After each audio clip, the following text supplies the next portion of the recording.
আমি জানি না সরকার, রাজনৈতিক দলগুলো বা সংশ্লিষ্টরা এটা কতটা শুনবেন, কিন্তু একজন নাগরিক হিসেবে আমি মনে করি এই বিষয়ে আমাদের জানা থাকা ভালো, সতর্ক থাকা ভালো, সজাগ থাকা ভালো এবং যে যার অবস্থান থেকে প্রয়োজনীয় কর্তব্যটুকু করা ভালো।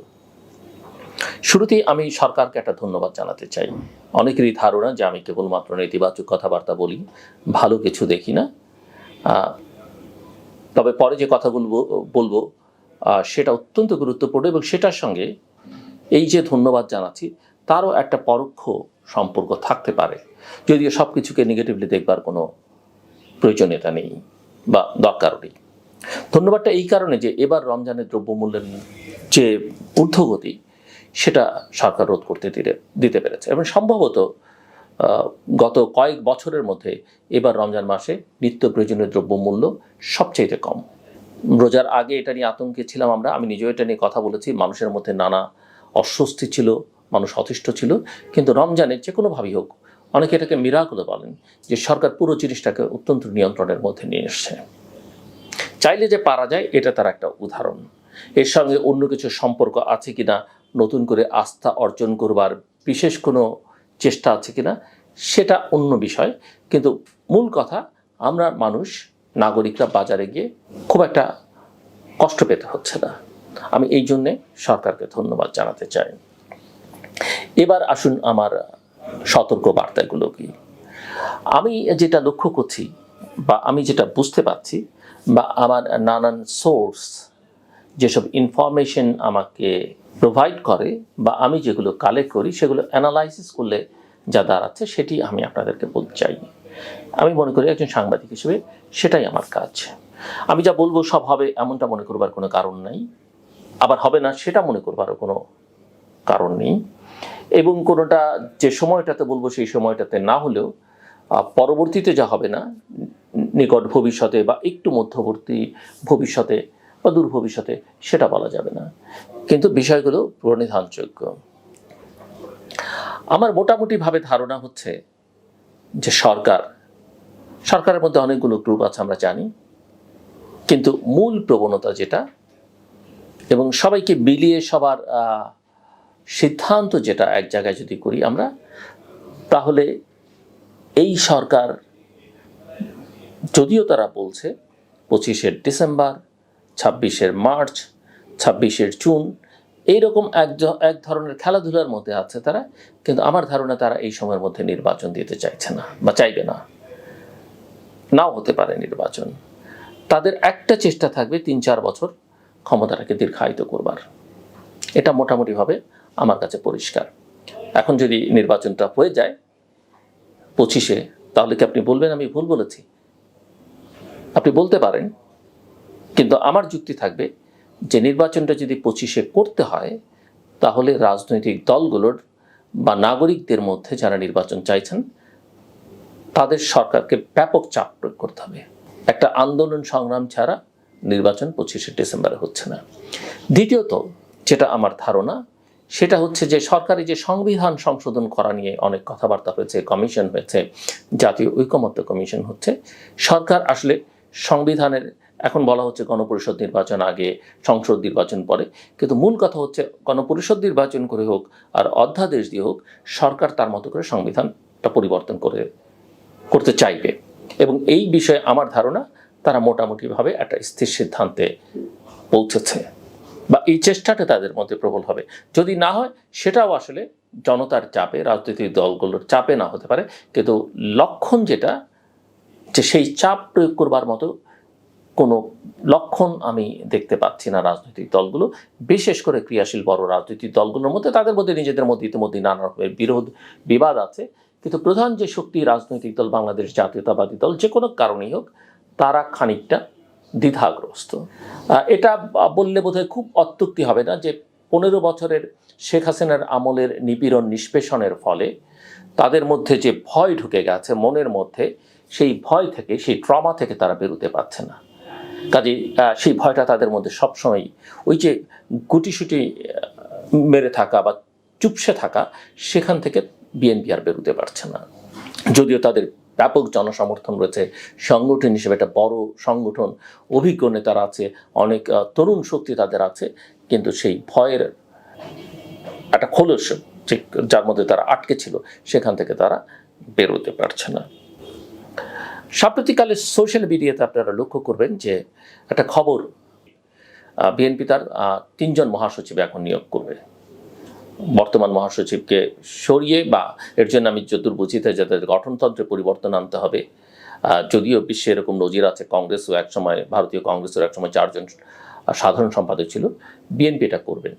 কিন্তু আমি মনে করি যে বিএনপির এই সিদ্ধান্তটি, বা বিএনপির কেন্দ্রীয় নেতৃত্বের বা একদম টপ নেতৃত্বের, ইভেন আমরা অ্যাক্টিং চেয়ারপারসন মিস্টার তারেক রহমানের কথা বলি, বা চেয়ারপারসন বেগম খালেদা জিয়ার কথা বলি, তাদের এই সিদ্ধান্তটা এই মুহূর্তে ঠিক হবে না আমি মনে করি। এটা তারা করতে পারেন যখন দলের কাউন্সিল হবে, সম্মেলন হবে, তার মধ্য দিয়ে তারা এই সিদ্ধান্তটা নিলে ভালো করবেন। এটা হচ্ছে এক কথা। তারা যে গণতন্ত্রের চর্চা করতে চান, গণতান্ত্রিক প্রক্রিয়া থাকতে চান, সেটা জনগণকে বোঝাবার জন্য যখন অনেক ধরনের রিফর্মসের কথা হচ্ছে, সেই সময় করলে ভালো হবেন। এখন তাদের দলের মধ্যে নানা রকমের প্রয়োজনীয়তা থাকতে পারে। মহাসচিবের শরীর ভালো নেই, তিনি খানিকটা অসুস্থ, সে কারণে তাকে পরিবর্তন করবার চিন্তা থাকতে পারে, বা তাকে রেখে হয়তো অন্যদের যুক্ত করবার কথা থাকতে পারে। কিন্তু আমি মনে করি বেগম খালেদা জিয়াও কিন্তু দীর্ঘদিন কারাগারে, দীর্ঘদিন অসুস্থ, কিন্তু বিএনপি কিন্তু চেয়ারম্যান তারেক রহমান অনেকদিন ধরেই ভারপ্রাপ্ত চেয়ারম্যান, কিন্তু চেয়ারম্যানে কিন্তু পরিবর্তন হয়নি, করা যাচ্ছে না, আমি মনে করি করা উচিত না। বিএনপির জন্যে, বিএনপির অনেক নেতৃত্ব আছেন স্ট্যান্ডিং কমিটিতে যারা দীর্ঘদিন ধরে ইনঅ্যাক্টিভ। আমি মনে করি সেই ইনঅ্যাক্টিভ যারা একেবারেই কাজ করতে পারছেন না, শারীরিকভাবে অসুস্থ, তাদেরকে বাদ দিয়ে বিএনপি তার প্রেসিডেন্টকে পুনর্গঠন করতে পারে। কিন্তু মহাসচিব হিসেবে যতদিন মির্জা ফখরুল ইসলাম আলমগীর আছেন এবং বেগম খালেদা জিয়া যতদিন জীবিত আছেন, কিছুটা কথা বলতে পারেন, কিছুটা মুভ করতে পারেন, ততদিন পর্যন্ত এই দুজনকে, এই দুটো পদে রাখা আমি মনে করি বিএনপির জন্য ভালো। এই কারণে যে এই দুজনের দেশব্যাপী এবং দেশের সীমানা ছাড়িয়ে একটা ইমেজ আছে, ইতিবাচক ভাবমূর্তি আছে। তাদেরও সীমাবদ্ধতা থাকতে পারে, দুর্বলতা থাকতে পারে, কিন্তু এর চাইতে বেটার অপশন বিএনপির নেই, এবং এটা করা বিএনপির জন্য উচিত হবে না। নির্বাচনটা একটা ভাবমূর্তির প্রশ্ন, অনেক কিছু নিয়ে জনগণের কাছে যেতে হবে। তার মধ্যে সেই জিয়ার ভূমিকা, প্রেসিডেন্ট জিয়াউর রহমানের ভূমিকা, বেগম খালেদা জিয়ার ইমেজ এবং মির্জা ফখরুল ইসলামের আলমগীরের ইমেজ নিতে হবে, এবং সেই সঙ্গে মিস্টার তারেক রহমানের দক্ষ এবং সাংগঠনিক নেতৃত্ব, রাজনৈতিক নেতৃত্ব, সেটা অত্যন্ত গুরুত্বপূর্ণ। এক ধরনের তরুণ এবং প্রবীণদের সঙ্গে তিনি যে যোগসূত্র তৈরি করতে পারবেন এবং তার যে সাংগঠনিক সক্ষমতা, সেটা অন্য কারণেই। তবে মিস্টার তারেক রহমানের জন্য আমার একটা পরামর্শ, অনেকে হয়তো বলতে পারেন আমি বিএনপিকে এত পরামর্শ দিচ্ছি কেন, অন্যদের নিয়ে আমি কিছুটা কথা বলবো, কিন্তু একজন অ্যানালিস্ট হিসেবে, একজন রাজনৈতিক পর্যবেক্ষক হিসেবে আমি দেখি আগামী দিনের রাষ্ট্র ক্ষমতায় বিএনপি। আমি চাই কিংবা না চাই, আর বিএনপির সঙ্গে আমার কোনো রাজনৈতিক সম্পর্ক নেই। যে সম্পর্ক বিএনপির সঙ্গে অন্যান্য রাজনৈতিক দলের সঙ্গেও আমার একই রকমের সম্পর্ক, পেশাগত সম্পর্ক। আমি কোনোদিন রাজনীতি করবো না, আমি বহুবার বলেছি, কোনো সরকারি পদে যাব না, আমি মন্ত্রী এমপি হওয়ার কোনো ইচ্ছা আমার নেই এবং আমি হবও না। কাজেই আমি মনে করি একজন রাজনৈতিক বিশ্লেষক হিসেবে এটা আমার পরামর্শ। মিস্টার তারেক রহমানের যেটা, তিনি নিঃসন্দেহে এখন বিএনপির কার্যত প্র্যাকটিক্যাল দিক থেকে বিবেচনা করলে 1 নম্বর নেতা। আমি তাকে নিয়ে এর আগেও একাধিক ভিডিও করেছি এবং কথা বলেছি। আমি মনে করি যে তার সামনে ভবিষ্যৎ আমি দুটো দেখি। একটা ভবিষ্যৎ হচ্ছে তিনি বাংলাদেশকে এমন একটা জায়গায় নিয়ে যেতে পারেন যেখান থেকে বাংলাদেশের পিছু হটবার সম্ভাবনা কম থাকবে। তিনি ইতিহাসের নাম লেখাবার মতো একটা রাজনৈতিক নেতৃত্বে পরিণত হতে পারেন, যদিও তাকে নিয়ে নানা রকমের প্রশ্ন, সংশয় এখন অনেকের মধ্যে আছে, দেশি বিদেশি অনেকের মধ্যে আছে। আরেকটা হচ্ছে তার নেতৃত্বে বাংলাদেশ আরও ডিজাস্টারাস সিচুয়েশনের মধ্যে পড়ে যেতে পারে, কারণ বাংলাদেশ এমন একটা ভঙ্গুর অবস্থায় আছে, সেখানে রাজনৈতিক নেতৃত্ব দেয়া, একটা দলকে নেতৃত্ব দেয়া, একটা দেশকে নেতৃত্ব দেওয়া, সরকারের থেকে নেতৃত্ব দেওয়া অনেক কঠিন কাজ হবে, অনেক চ্যালেঞ্জিং। বাট আমি মনে করি সেই চ্যালেঞ্জ মোকাবেলা করবার শারীরিক মানসিক সক্ষমতা, দক্ষতা, যোগ্যতা, সাংগঠনিক, সেটা মিস্টার তারেক রহমানের আছে।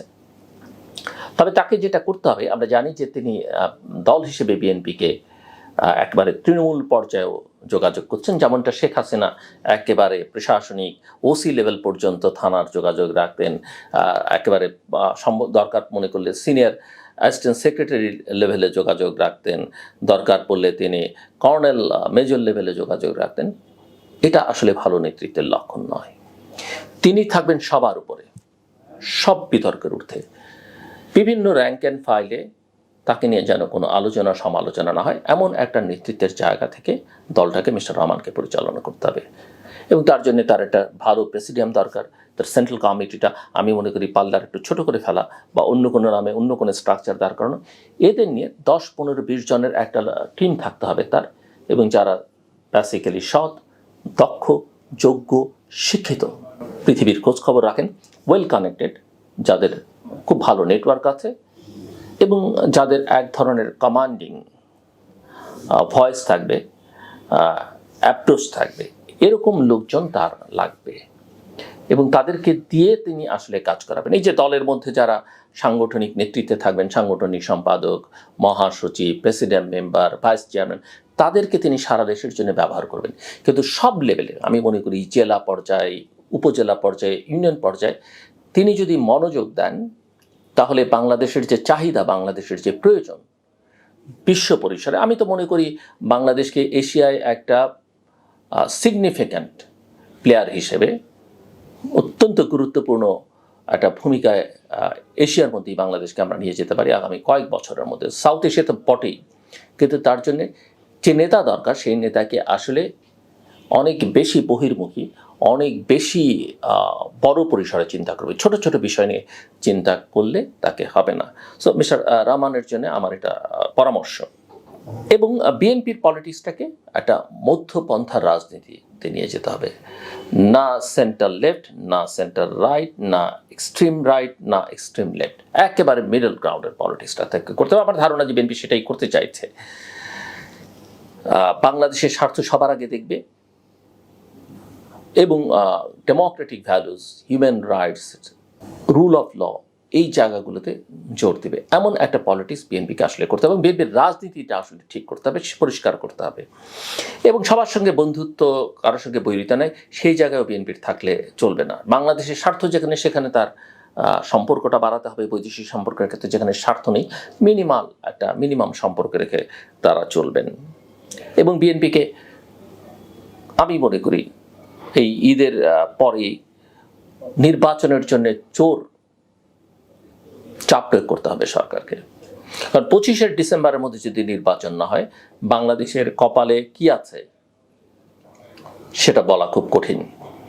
অন্তত যে যত স্বপ্ন দেখি 3, 4 বছর, 5 বছর রাখতে চান না কেন, আমি মনে করি বাংলাদেশের ভবিষ্যৎ অত্যন্ত বিপজ্জনক যদি আমরা 25শে মধ্যে নির্বাচন না করতে পারি। কাজে আমি মনে করি বিএনপি সহ তার মিত্ররা, নাগরিক সমাজ, যারাই নির্বাচন চান এবং মনে করেন যে নির্বাচনটা দরকার, তাদের নির্বাচনের জন্য এই সরকারকে চাপ দিতে হবে। সরকার নির্বাচন দিতে চাইবে না, এর লক্ষণ আমরা দেখতে পাই অনেকভাবে। আমি এর আগেও বলেছি, একটা নতুন রাজনৈতিক দল হয়েছে, তার সঙ্গে সরকারের সম্পর্ক, সরকারের ভেতরে অন্তত 4 জন উপদেষ্টা আছেন যারা ওই সংগঠনটির সঙ্গে নানাভাবে যুক্ত। সেই অর্থে 4 জন না, 5-6 জন হবে, 6 জন হবেন বা 7 জন হতে পারেন। এবং তাদের পেছন থেকে তাদের প্যাট্রন, মেন্টর, গুরু বলি সেরকম অন্তত 3 জন ক্রিয়াশীল ব্যক্তি হচ্ছে। আমি কারো আছেন যাদের আমি নাম বলতে চাই না, তারা খুবই ক্রিয়াশীল। একজন খুব একটা সামনে আসেন না, বাকি 2 জন প্রচুর কথাবার্তা বলেন বিভিন্ন জায়গায়। এবং দেশের বাইরেও কিছু ব্যক্তিবর্গ আছেন যারা নানা মাধ্যমে তাদেরই বক্তব্য প্রচার করেন এবং তারা যথেষ্ট ইনফ্লুয়েন্সিয়ালও। এবং তারা এক ধরনের নতুন নতুন রাজনৈতিক ন্যারেটিভ বয়ান সমাজে তৈরি করছেন, যেটা আমি মনে করি সমাজের জন্য, রাষ্ট্রের জন্য বিপজ্জনক। এবং আরও একজন উপদেষ্টা এই 7 জনের বাইরে আছেন, তিনি ইদানিংকালে একটু নরম সুরে কথাবার্তা বলছেন রাজনৈতিক দলগুলোর সঙ্গে। তার যে পুরনো সম্পর্ক ছিল সেগুলোকে ঝালাই করবার চেষ্টা করছেন। কিন্তু এই উপদেশটা একেবারে শুরুর দিকে ক্ষতি করবার করে ফেলেছেন। তিনি এই তরুণদের বিভ্রান্ত করেছেন, তিনি প্রফেসর মোহাম্মদ ইউনূসকে বিভ্রান্ত করেছেন এবং পরিস্থিতিটাকে অনেক জটিল করে তুলবার ক্ষেত্রে তার একটা ভূমিকা ছিল। কাজে এরা সবাই ক্রিয়াশীল এবং যতদূর আমার ইন্টেল যা বলে সেটা হচ্ছে এদের পেছনে অন্তত তিনটে বিদেশি শক্তি আছে, তিনটে দেশ আছে যারা এদেরকে পেছন থেকে নানাভাবে সহায়তা করছে, তাদের নানাবিধ স্বার্থ আছে। এবং এখানে আরও বলে রাখা ভালো যে আমরা দেখছি যে আমাদের দুর্নীতি দমন কমিশন, আমাদের জাতীয় রাজস্ব বোর্ড, বাংলাদেশ ব্যাংক, সবাই, হোম মিনিস্ট্রি, কিছু কিছু ব্যবসায়ী এবং ব্যবসায়ীদের পেছনে তারা লেগে আছেন। কিন্তু লক্ষ্য করলে দেখবেন কিছু কিছু ব্যবসায়ী যারা বিগত আমলে সরকারের সঙ্গে ব্যবসা করেছে, দোসর ছিল, এমনকি যে কোনো এক্সটেন্টে শেখ হাসিনার সঙ্গে যেতে প্রস্তুত ছিল, তাদের কিন্তু কেউ কিছু বলছে না, বলছে টুকটাক ছোটোখাটো, তাদের যে ভলিউম সেই হিসেবে কিছু বলছে না। এবং আমরা যতটুকু শুনি তারা নতুন রাজনৈতিক শক্তিকে অর্থায়ন করছে এবং নানাভাবে এই প্রক্রিয়াকে দীর্ঘায়িত করবার জন্যে তারা এর সঙ্গে আছে। সো এদের সকলের সম্পর্কে বাংলাদেশের জনগণের সতর্ক থাকা দরকার, আমি সেটা মনে করি। আন্তর্জাতিকভাবে আমি যেটা বুঝতে পারি যে পশ্চিমা দেশগুলো, মার্কিন যুক্তরাষ্ট্র, তাদের 5 তারিখ পর্যন্ত যেটা চাওয়া অগাস্টের 24-এর, সেটা তাদের পূরণ হয়েছে, দু একটি ছোটোখাটো ব্যতিক্রম বাদ দিয়ে।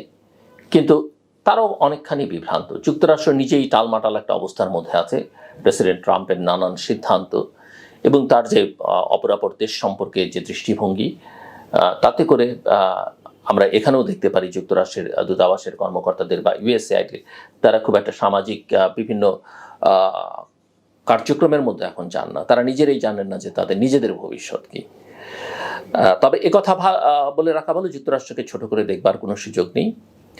আমি মনে করি যুক্তরাষ্ট্র এবং ইউরোপিয়ানরা বাংলাদেশের পরিস্থিতি পর্যবেক্ষণ করছেন। এই দেশগুলোর অনেক দেশই বর্তমান পরিস্থিতিতে হ্যাপি নন, যদিও তাদের বিশেষ এক ধরনের ভালোবাসা প্রফেসর মোহাম্মদ ইউনূসের প্রতি ছিল, হয়তো অনেকের এখনও পর্যন্ত আছে। তবে তারা নিশ্চয়ই ইতিমধ্যেই অনেকেই উপলব্ধি করতে পারছেন যে তাদের সেই এক্সপেকটেশন পূরণ হওয়া থেকে প্রফেসর মোহাম্মদ ইউনূস অনেকখানি দূরে সরে গেছেন। তাদের এক্সপেকটেশন বলতে বাংলাদেশের গণতান্ত্রিক প্রক্রিয়া উত্তরণের জায়গা থেকে এবং বাংলাদেশকে একটা ভিন্ন ডিরেকশনে নিয়ে যাবার জন্য যে টিম, সেই টিমের তিনি এখন নেতৃত্বে, সেটা তিনি জেনে করুন কিংবা না জেনে করুন।